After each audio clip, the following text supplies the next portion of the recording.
Dave Collum is back on the Daniela Cambone show. He is the Cornell organic chemistry prof who's shaking up the status quo. He's known for his bold, unfiltered takes on politics, economics, and culture.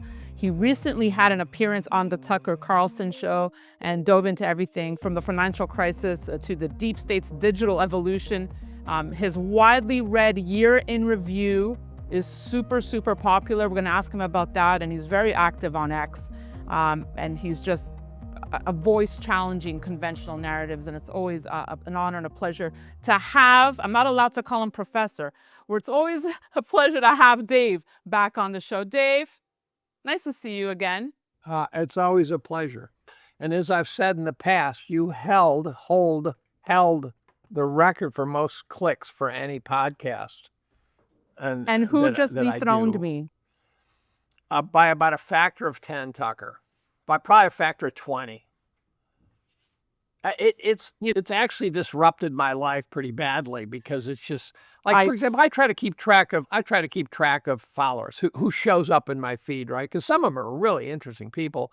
And all of a sudden in 2 days, I got 17,000. I go, what do I do with that? Right. And emails are flying in and podcast requests are flying in. And it's just like, give me 2 weeks. Well, I want to ask you about that, and I'll take it. I'll take being dethroned by Tucker. I could stomach that. But I was one of the first people long ago to start interviewing you. So I'm honored to still hold that title. But I want to ask you, how was that experience for you being on the Tucker Carlson show? Like, what did you just get a call one day from his producer saying like, hey, Tucker wants to have you on? So I first noticed years ago, a booking agent from his show followed me on Twitter. I said, oh, that's interesting, right? I had this Joe Rogan fetish. I kind of wanted to get to Rogan. Tucker has more interesting guests, in my opinion. Rogan, a bunch of cage fighters. But that went quiet. And then another booking agent all of a sudden sent me an email. And I actually checked her out pretty carefully because I thought someone was duping me. I'm going, you're getting had here. There's something wrong with this story. And so she booked it. And I went up to Bethel, Maine, which is not where he lives, but near his studio, and stayed in a big resort hotel that used to be an asylum. I mentioned that to him. He didn't know that. He didn't realize the hotel he puts me in is an asylum. And I told him, I said, someone finally got that part right. We had breakfast for an hour and a half, which point is when he figures out who I am, because I don't think he knew me from anything. I think he totally winged it. I think he shows up that morning and says, who do we have, right? And so we have breakfast. They have a little, this studio you'd never know existed. It's tucked way behind stuff you wouldn't know. It's this building with nondescript. And you walk in and it's all decorated. He's got a kitchenette. They make breakfast for the workers and for the host. And so his booking agent and Tucker and I had breakfast and we chat. That's when he tries to figure some stuff out. And we sit down. I warned him. I said, I'll go off script repeatedly because I'm ADHD, sort of. I'm not, but I act it. I fake it. And I also told him I had trouble with the mic because of his headphones. So I can move around, but a static mic. But he said our mic will pick up everything. Don't worry about that. So we did the podcast. As so often happens, I couldn't remember what was on it because afterwards we spoke for another hour and a half. And so I couldn't remember what we talked about, which is normal for some reason, especially if we go all over the place. And I couldn't remember what was on script and off script. And so I had this blurry mess. So it was about 5 hours of just chatting with Tucker. The off script stuff was way more interesting than the on script stuff. It's always like that. But he said, to give you an idea, and I talked about a little of it with you beforehand, 3 times during the discussion of the off-script stuff, he would say, we're not recording, right? Because he didn't want to be caught on a hot mic. And we talked about all sorts of interesting stuff and Daniel Ellsberg and other things. Yeah, well, I always say the off-script stuff is always the best. So like the whole day, so you were there for hours? I was there for 5 hours. Wow. Okay. Well, one thing he brought up at the start, and I want to start with you, is how popular your year in review has become. I mean, that really just started as a kind of get your mind out of chemistry for a little bit, and it's kind of taking on a life of its own. Did you start working on it yet? Well, I collect data all year, and then at some point I reach a point in the year where I start sorting. And every year when I write it, or in the spring, I'm always thinking nothing's happening this year, nothing's weird, nothing's making sense. But as I said to a very famous hedge fund manager who's been reading since '09, right from the beginning, when his email showed up, I go, whoa, I know who whoa, it is. what's that all about, right? Yeah. You know who it is, right? And I said, I can't understand this year. And he said, it's only April, Dave. And usually by the end of the year has picked up a theme. And it makes you even wonder why that would be, right? As though we really are in a play. And each year has a play. So one year's Russia collusion dominating. This year is certainly Trump, right, dominating. And I don't find the Trump narrative that interesting. I don't, it's too crazy, too much professional wrestling. Everyone's talking and writing about it. So I'm following other paths this year. But I have about 700 pages of notes and links and quotes and jokes. And then I start sorting the graphics into files. I start sorting the notes into subcategories, and then I start writing. And I'm about to start writing. Well, I'm interested to know what you are paying attention to, things that won't get me banned on on this platform, hopefully. But there was one, I really enjoyed this exchange because I said, yeah, that was a good question Tucker posed to you. When he brought up how you called the '08 crisis, and you were telling your students, see who was right? Your chem teacher, your chem prof was right. No one in the economics faculty was talking about that at the time. And well, so that part of the problem is they're too close to it, right? So the economics community has its vision of how things work. It's very theoretical. So they're not going to pick up economics and markets are about human behavior, and the economists are not very good at that. And so, but how did you get out of your box, cluttered by Dave? economics. Here you are. You're one of the the brightest in the world, I can say, in your field. So what made you all of a sudden start paying attention and say something's not adding up on the economy side of things? So I was pure 100% 16-hour-a-day chemistry till I would say the early 90s. And then as a boomer, having accrued some wealth, started paying attention more seriously, started reading books about it and stuff. And by mid-98, I knew that we were in an epic bubble. By mid-98, it was clear that things were not. They were out of whack.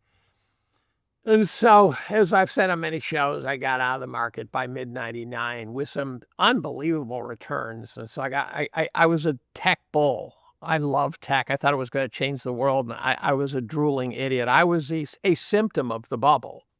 And yet I woke up and said, I got to get out. And so I got out in the mid-90s. By the mid-90s, I started in 98, was out by mid-99. And then the amazing thing, which was pure luck, I was trying to, it ties to Y2K, but I started going into gold. So I was buying gold from 290 to 280 to 270, and then I'm going, this hurts because the NASDAQ was still going up and gold was going down, and and in retrospect, the amount it went down was completely trivial, but it still felt painful as the rest of the world was partying. And so I bought gold, and then around 2000, 2001, I tried to hedge inflation, so I started buying energy.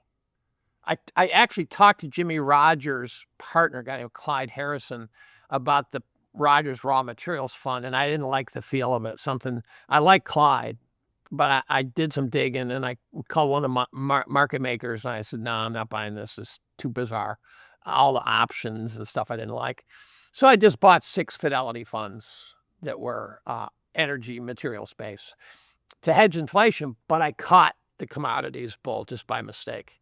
So through 2013-ish, I really rocked and thought I was a genius. And then I thought '09 it was going to go down another 50%. I think historically it would have, except for $30 trillion got in the way. And so then I totally missed the entire bull market run for the most part, from the bottom of '09 up. And then gold started treating me better. So over the 25 years, I did really well, like 2% above the S&P, but it was very erratic. It was very centered on the knots. That's where the big profits were. So Dave, This year now too. with so many experts coming on the show saying we're facing, I just had one guest on saying 2008 will look like a walk in Central Park. It's Mitch Wexler, actually, I told you to check that one out. Yeah. What do you make of that? Are we facing this or worse? We'll get right back to the interview, but this is an important moment to ask yourself, when the next crisis hits, will you be properly positioned or wish you prepared earlier? I've spent over 2 decades reporting on global economic shifts, and what's happening now is unprecedented. In moments like this, timely decisions are critical. That's why we've put together the Private Wealth Playbook. It's a free guide showing you how to use gold and silver strategically for protection, privacy, and long-term performance. Click below or visit DannyReport.com to download it now so you can move forward with clarity and confidence. Now back to the show. So here's the funny thing. So Bob Moriarty, Yes. can't not know Bob, No. 321 gold. is binding all of my annual reviews. And so we've done 2009 through 17 and 22 through 24. So we got 4 more years left in the middle there, but he's got a copy editor. He's paying for it. I mean, it's really ridiculous. And so I've had to proof them. And what I've discovered is a couple things. One is that something has really fundamentally changed in the information space. I could get good information in, say, 2013, 14, 15, and now it's just debris, right? It's just a mess. I concluded that it's actually not the problem with the signal, it's the problem with the noise. There's so much debris, and it looks, I'm guessing it's intentional. I actually am guessing that they're trying to trash our brains with the garbage.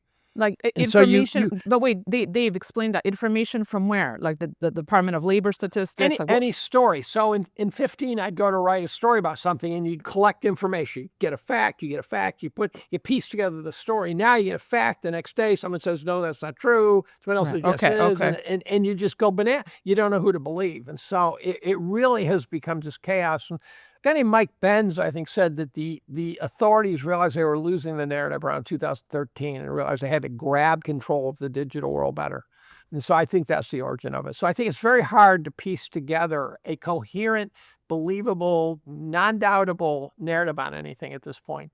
So the other thing I noticed is by 14 or 15, it was very clear that the markets had rallied off of the low to the point of being way overvalued again. And I think I make a compelling story from, say, I'm going to focus on 2015, but I made a compelling story using plots, statistics, references, quotes from the most famous money guys in the world talking about it, that we were in a catastrophic market valuation problem. Yes. And from 15 to the present, it's gone straight up. And you can show the absurdity, because things like Microsoft's revenues are up 150% and their share price is up 1,000%. Apple's revenues are up 50, 60%, their share price up tenfold. Nvidia, their revenues are up 25-fold, but their price is up 250-fold. And anyone who's in markets knows that if the share price outruns the revenues by tenfold, you got a problem coming forward. And then you get into the Mitch Wexler story, and you get into the Jack Gamble story about you get into private equity, private debt. When we have the next crisis, the word private is going to be in every headline. It's going to be everywhere, in my opinion. We're going to have private equity, private debt, private credit, Saving Private Ryan, cover your private parts, you name it. It's going to be everywhere, because that private would be the means theme of hidden. that year, Dave. I know it's going to be years, in my opinion. It's going to be hidden. Private means it's hidden, right? So the private equity guys, it's just the criminal activity underneath that umbrella is extraordinary. Getting back to what you are paying attention to, I want to know your thoughts on the debt. I know you brought it up in Tucker Carlson, but you've seen Ray Dalio sounding the alarm bell this year. Obviously, I know he's selling a book, but he's really concerned about the debt now, saying we all need to be watching this. Do you Well, agree? Ray's written a book that basically is a fourth turning-like book, Yes. except to be different. He made it 5 turnings. I mean, he says we're in the final phase where it's going to be war and mayhem and dismemberment, Yes. just like Strauss and Howe. And Ray's funny. I had a chat with my good friend who shall remain nameless, but I have dinner with him probably once a year. And I went through different key people. Like I said, Mark Cahota is a really smart guy, right? He says, Yes. oh, absolutely fantastic. And we talked about different people. And I got to Dalio and I said, he thinks he knows macro on it. I'm unimpressed. I think he's got it's a nice narrative, but I don't think he has the depth of some people who really know macro. And he says to me, he says, well, I now believe that he actually does have a hedge fund. I go, what? He said, no, I didn't think he even had a hedge fund. Bridgewater, as far as there was this, and I found paper trails in this. People thought Bridgewater was just a front, and they weren't doing anything. But it's supposed to be I it's go, the largest what? hedge fund in the world. Well, Jeffrey Epstein ran a big fund too.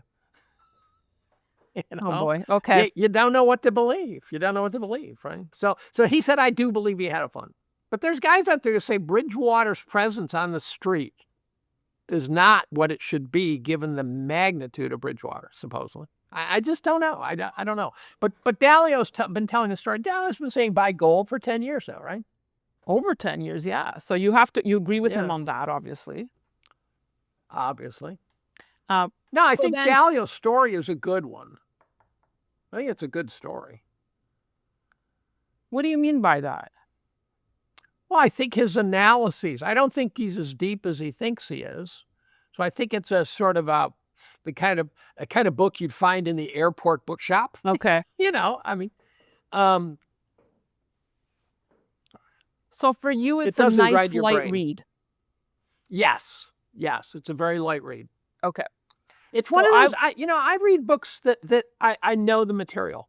One of the reasons that I don't mind doing it, who's that guy's an expert? Oh, God damn it, I'm going to forget his name. But he wrote a book, the end of the meaning of time or something. God, and I read it. Don't remember the title.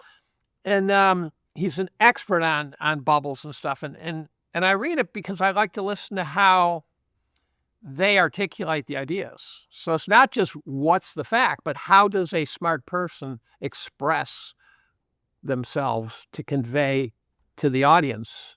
Okay, let me ask you this, because you speak so much of distractions and noise, the Fed and what they're going to do with interest rates. Dave's take on it. Well, I have an odd theory that I think Trump's been ripping on Powell, which in my opinion, if you know any child psychology, it's basically cornering Powell to not look like he's being Trump's bitch, right? And so I actually think Trump knows that by banging on Powell's head, Powell's going to put his heels in the ground out of principle, right? I can't look like I'm catering to Trump. It's quite possible Trump knows that. And then when the crisis shows up, Trump can hang it on Powell and say, see, I told you. It's even possible that this is a kayfabe and that Powell knows this too. And it's just, the whole thing is just so bizarre. And Bianco, I think it was, which caught me by surprise, said that this firing of Cook is way more important than it appears to be because, and I didn't pay close attention, but it's by getting Cook out, Trump can then get the Fed where he wants it by a new appointment. He said it's way more than just than Cook just being having made a mistake. I've made arguments. I've gotten in discussion saying, look, what she did was wrong, but on the scale of 1 to 10 in criminality, it's a 1. She shouldn't have done it, but she did it. She didn't do it as a Fed governor, and you just let it go. It looks petty to me, but she might be I didn't even know her name. How can there be someone prominent in the Fed and I didn't even know her name? That's a pretty obscure Fed person, right? I mean, he'll eventually get the Fed he wants. Powell's mandate will end. Mm-hmm. And then the Fed will do what the administration wants them to do. Mm-hmm. He'll put his own man in there.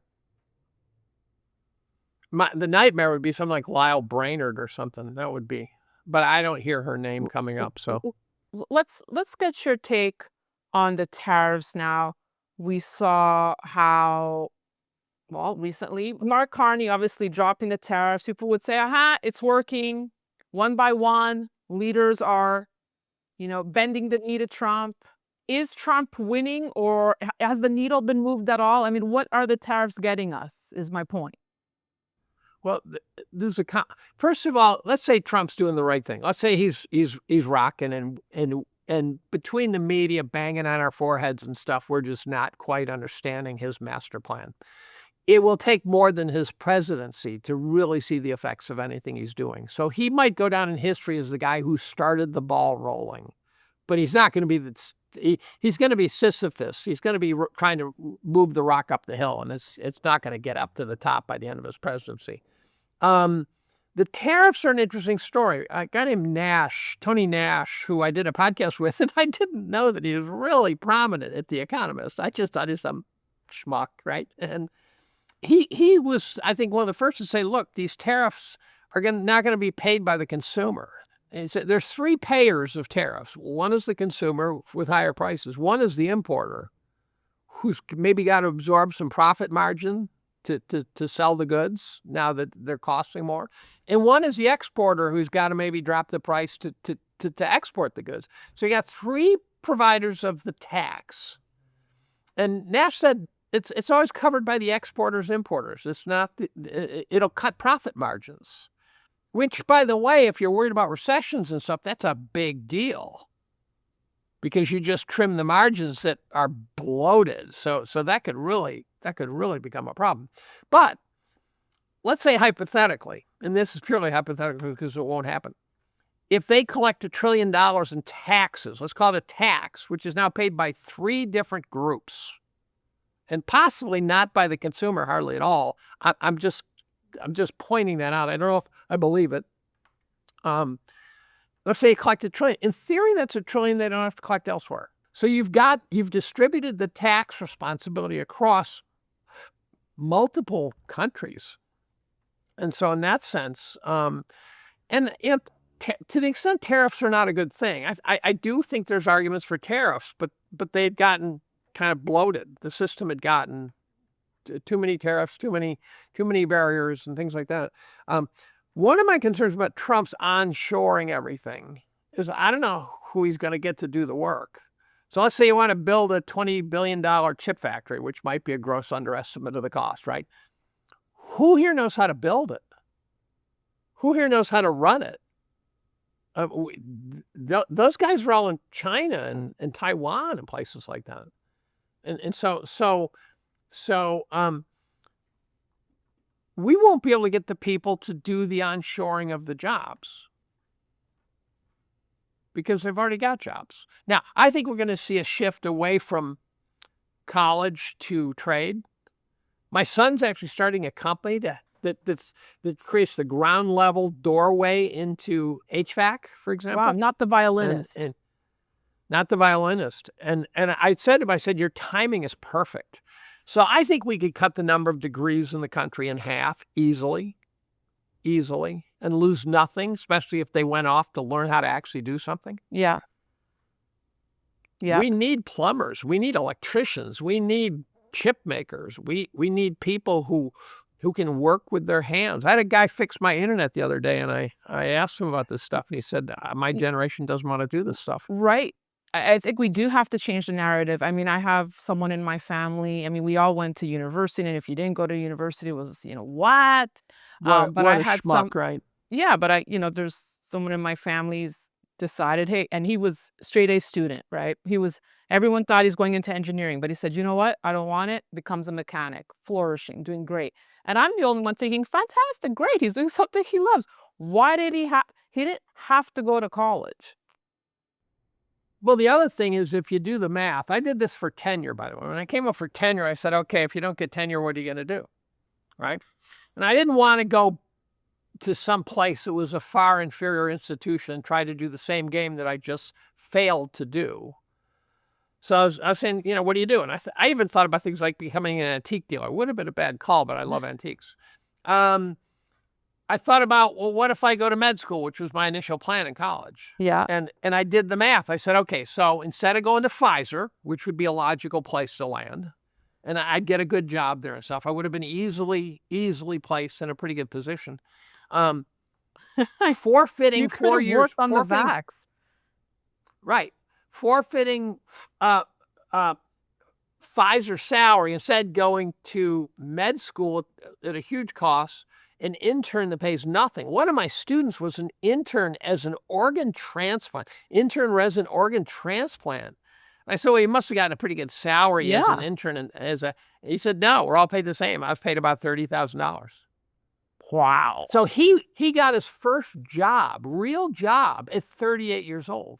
So I did the math on how long it would take for, on a purely monetary sense, for me as a doctor, assuming how much I'd eventually earn and stuff, to catch up to me as a Pfizer scientist. And the break-even point was going to be something like 60 years old. And I said, don't do it for the money. And so, fortunately, I didn't have to make that decision. But that's what, if you, instead of going to college, you become a UPS driver, which pays well, for some reason pays well. It takes so long for the average college graduate's bump in salary to overcome the cost of college and the lost years of working. So you should get rid of the ego story. 100%. People were thinking of going to college or not, or kids. Get rid of the ego story. We're not going to be in a period in history where, oh, you didn't go to college, you're a schmuck. Yeah. It's almost like, oh, you went to college? What kind of idiot were you? It's going to be like the V word, right? Oh, you got the V? What were you thinking? It's dangerous, Notice I use V to keep you on YouTube. Just getting back to your year in review, I feel like you're holding back. I know there's information you've uncovered that's going to knock our socks off. Is there anything you can share that you're seeing in the markets, in the economy, that we are not paying attention to because we're distracted? Well, I've even on your show given the pitch that the markets, crudely speaking, are 200% over historical average valuation. For the last 40 years, we've had unbelievable tailwinds, which include demographics, China, Russia, interest rates dropping from 17 to 0, boomers' wives coming to the workforce. Everything was a tailwind, starting from a valuation that was like a P of 6. And interest rates went from 17 to 0. So it was the most amazing set of tailwinds we will ever see in a century. We're not going to repeat them. So valuations, which should not trend, compounded 4% a year over 40 years. What if we compound negative 4% a year for the next 40 years, which would get us back to cheap? And the answer is it would crush us. People say, well, that'll never happen. And I go, yes, it will. Inflation adjusted, yes, it will. And there's no market that's ever gone from expensive that didn't go from expensive back to cheap. And it never's going to happen. It will get there. I want to get a question in on this. Gold and the role, if you think it will play in this administration. Scott Bessent has obviously hinted to that. People are talking there will be a gold. What? No? You don't see it? I don't know. But I'm not sure it's relevant. I don't know. I'm not sure it's relevant. I think the gold story has been taken out of the hands of the United States. I've had long chats with Steve Hanke, who's an economist. BRICS is not about a currency. It's no longer just an acronym. It's 25 countries who are saying, we're not hanging out with the United States anymore. We are aligning with ourselves.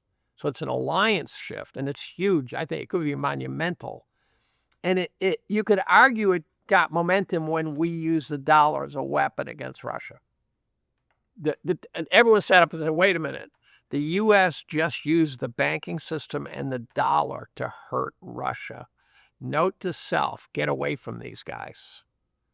And it could have been the most monumental foreign policy error in our history. Well, you just made me think of, I'd love to know your thoughts on the meeting between Trump and Putin and the bombers flying overhead and the red carpet. Oh, that was all this for show. I'm sure Putin and all his buddies, that was all scripted. Putin acted, he's like, I'm very nice, nice display. I think Putin probably really appreciated the idea of a military display. He likes that stuff, right? He respects that stuff. He's a strong man.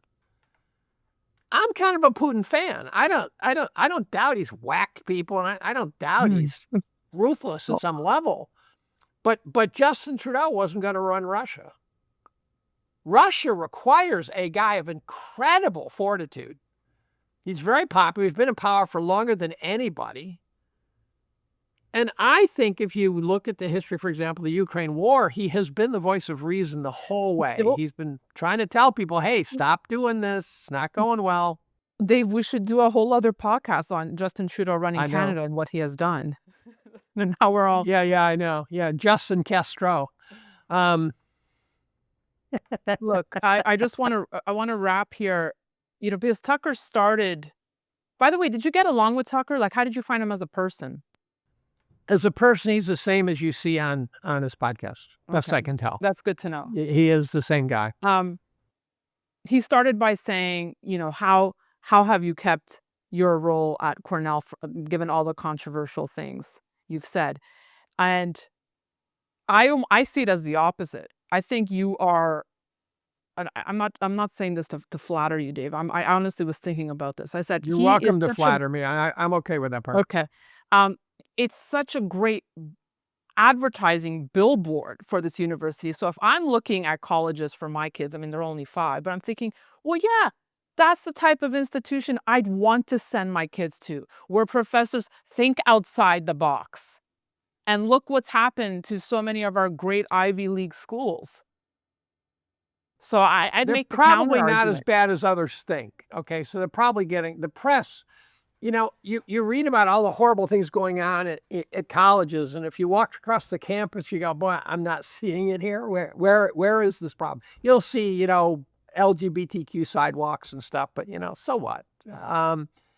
And I would say some are better than others. Cornell's incredibly diverse. Cornell's got something like 150 majors.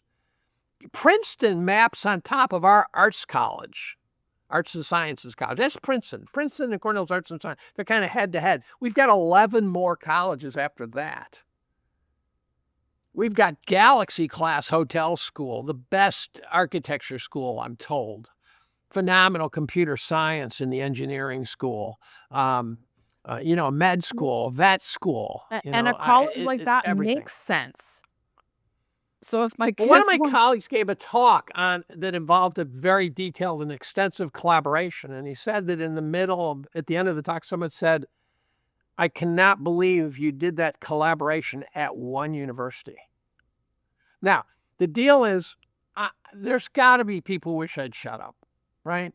I've got colleagues who are just trying to be chemists, and to have to explain to prospective grad students that the guy up on the 4th floor is not a Nazi, that sort of thing, it's a pain in their ass. But for example, I don't want to name them because I don't want to get them in trouble, but I got a very nice email after the Tucker podcast from the dean. And he said it was so great to hear someone supporting the university at that level. And in fact, one time I put out a tweet talking about how great Cornell is. And I said, we got to get out of the news cycle. That's our problem, right? But it's a utopian place. And my brother-in-law, who's a trustee, wait for it, Ezra Cornell, trustee by birth. I married into the family, but there was no wealth left. I wish she had kept some wealth. That would have been nice. And he read my tweet to me over the phone. And I said, Ezra, how'd you get that?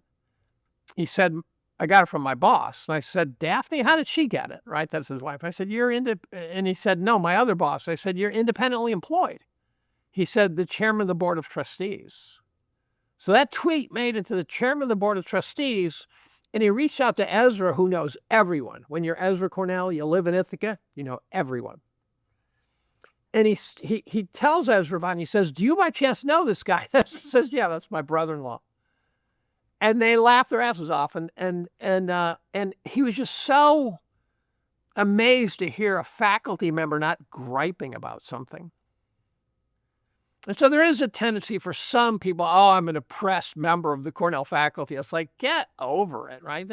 So if you're donating money to your alma mater and you stop because you've discovered that there's nut jobs on the campus, that's on you, because if you didn't figure out there's nut jobs on university campuses, you're dumber than a brick.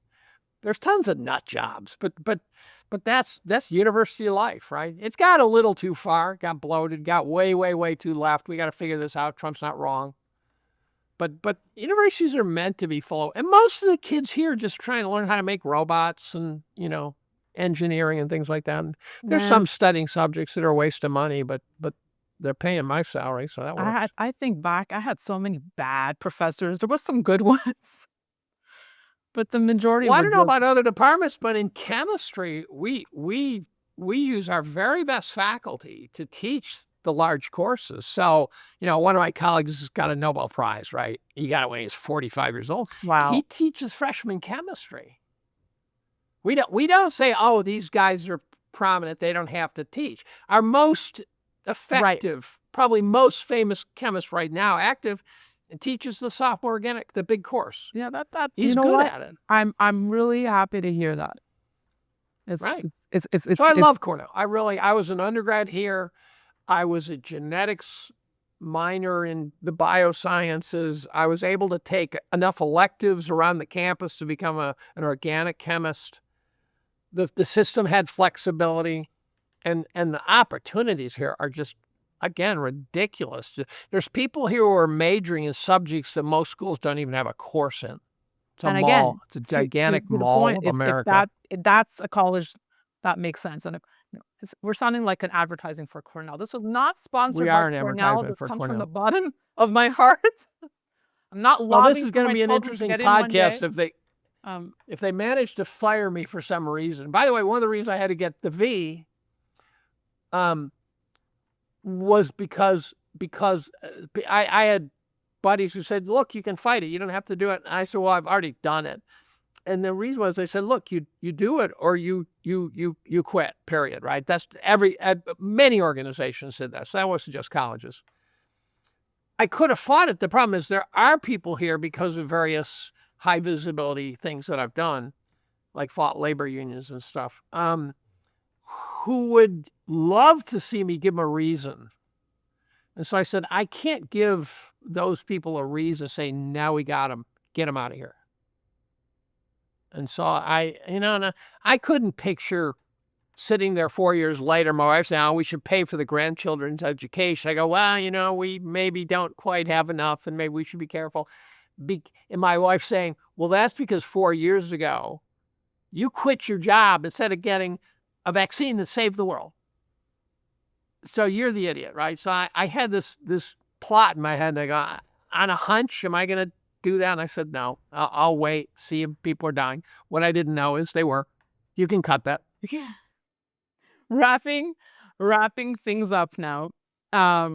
We look forward to your year in a review.